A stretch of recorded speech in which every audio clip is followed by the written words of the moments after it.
Pero vamos a detenernos un momento, este es el momento indicado para hablar de otro concepto que las humanidades proporcionan a la realidad actual, ¿no? Que es el concepto de la razón pública.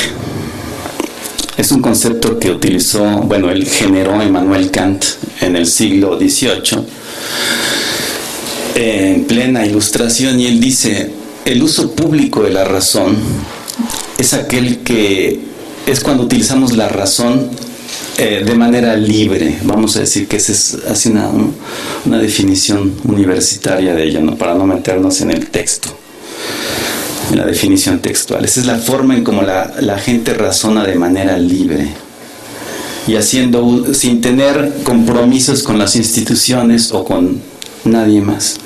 Ahora, el uso privado de la razón, dice Kant, es aquella razón que nosotros utilizamos cuando estamos hablando a nombre de alguien, de otra persona, de otra institución, pero también con algún compromiso de trabajo, porque tenemos algún cargo en una empresa o en el gobierno. Entonces, fíjense qué interesante la categoría que establece Kant.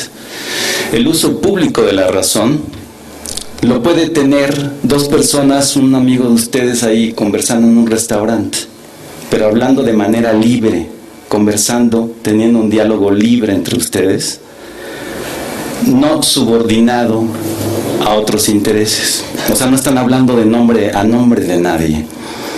Y lo están haciendo ahí en un restaurante, uno diría, pues están teniendo una conversación privada, ¿no? Kant nos diría, no, ese es un uso público de la razón, porque están hablando de manera libre.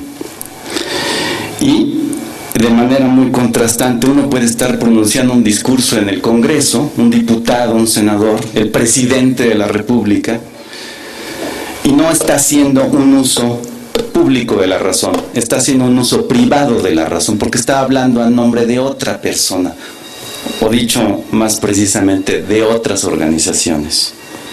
Entonces aquí había que preguntarse cuántas de las cosas que oímos nosotros en el radio, mensajes de las instituciones, cuántos de esos están haciendo un uso público de la razón, en términos a los que se refiere Kant. Yo creo que son muy pocas veces las que se hace ese uso público de la razón. Hay demasiados compromisos. Entonces, fíjense, ese es un concepto muy útil, ¿no? Está hablando alguien en el periódico, escribiendo una nota en el periódico, y nosotros estamos creyendo que está haciendo un uso público de la razón, y no es así, ¿no? Y fíjense, alguien en el 1700 y pico es cuando ya desde entonces vislumbraba esa cuestión. Previa a la propia revolución industrial ya se estaba pensando en ese problema. ¿Sí se dan cuenta? Cómo nos aprendemos mucho de la historia, por ejemplo, del pasado, y eso nos lo enseñan las humanidades.